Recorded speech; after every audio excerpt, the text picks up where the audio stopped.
Hello everyone! Welcome back to my channel. For today ay ituturo ko sa inyo ang isa na namang recipe for our self-healing series. So kung ikaw ay kagaya ko na team tinapay, na napakahilig ko talaga sa tinapay ever since. May mga messages kasi ako na-receive na tinatanong kung kumakain pa rin daw ba ako ng tinapay and kung kumakain man ako, anong binibili ko. Pangalawa, meron din nagko-comment na sana makapag-share pa ako ng mga homemade recipes. Pinag-isa ko na sa isang video. So, unang-una, nilimitahan ko na talaga yung pagkain ko ng tinapay. Kasi, natutunan ko nga na, syempre, ang bread, nagtaturn din yan sa sugar. Pangalawa, yung mga binibili natin sa supermarket, ang dami-daming sangkap nito na hindi na makakatulong sa ating katawan. Mga preservatives, yung mga chemicals na inad, at kung anong klase pa ng ingredients ang dinagdag. And so, kung pipili man ako ng tinapay, yun na yung para may pinaka-konting ingredients at the same time, yung hindi masyado ang pagka-chemical niya or dapat natural ingredients pa rin.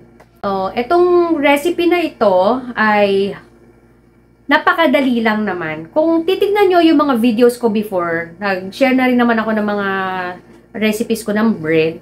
Ang gagawin ko lang ay i-share sa inyo pati kung ano na yung mga ingredients. I-include ko na yung brand kasi marami na rin yung nagtatanong kapag gumagawa ko ng video kung anong brand yung ginagamit ko. Plus, I realized na ito rin ay nakatulong sa akin sa pag-e-exercise. Yeah, syempre yung pagmamasa mo ng tinapay, di ba? So, na-exercise ang aking katawan. Pagtapos kong gumawa, medyo napawisan ako. And I'm happy about it.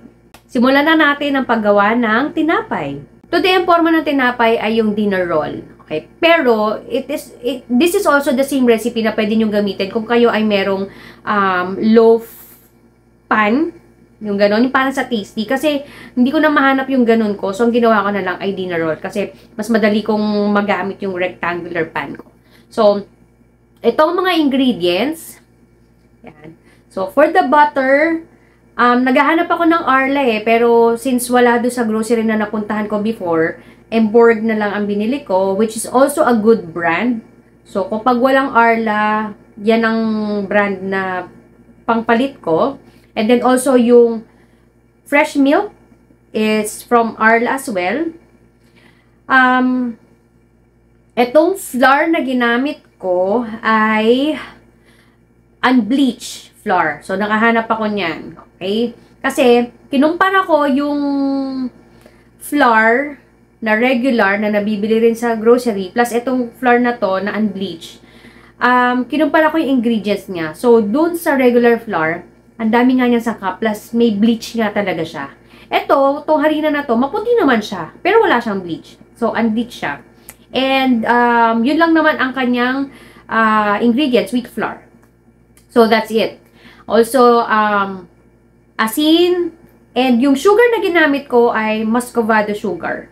And then, isang piraso ng whole egg at isang piraso ng egg yolk. Before, ang ginagamit ko doon sa mga videos ko sa paggawa ng tinapay, ang gatas noon ay evap, which I realized na hindi rin pala maganda. Okay, so ang ginamit ko na ngayon ay fresh milk from Arla. Now, itong milk na to dapat warm. Hindi hot warm lang. Tapos, ihahalo ko na dito yung muscovado sugar and yung pakete ng yeast. Yeast pala, may ingredients tayo ng yeast. Importante yan. So, mix-mix lang yan. And then, after that, I mix the egg. Okay? Halo-halo. And yung flour. After that, yung asin. Yan. Konting asin lang. Mga enough lang. Kasi yung butter na ginamit ko, salted na rin.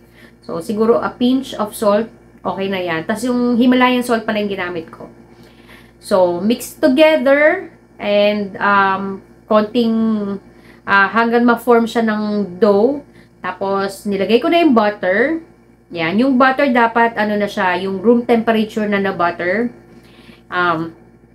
Tapos, ininid yan. Or, ano ba sa Tagalog na need? Yung mamasahin. Ayan. Meron akong malaking chopping board yun ang ginamit ko pang masa. For about 10 to 15 minutes.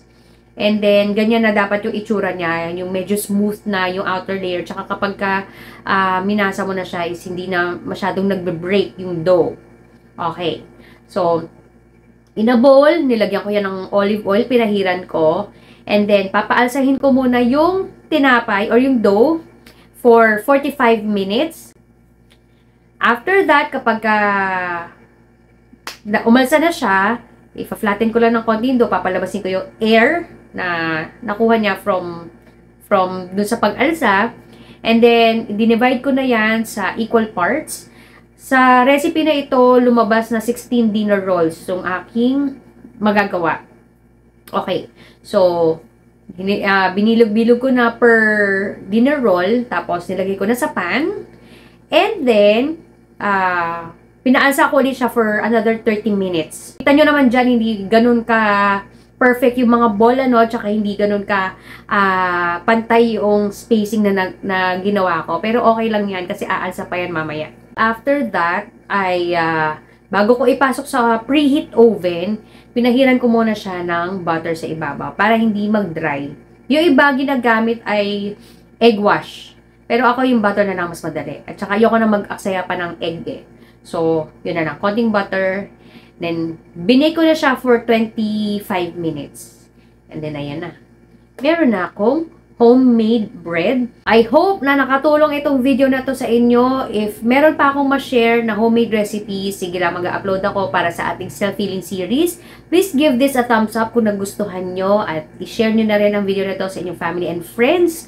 And kung ikaw ay hindi pa subscriber ng channel to, subscribe ka na and hit that notification bell para manonotify ka whenever I upload new videos. And until my next one, bye!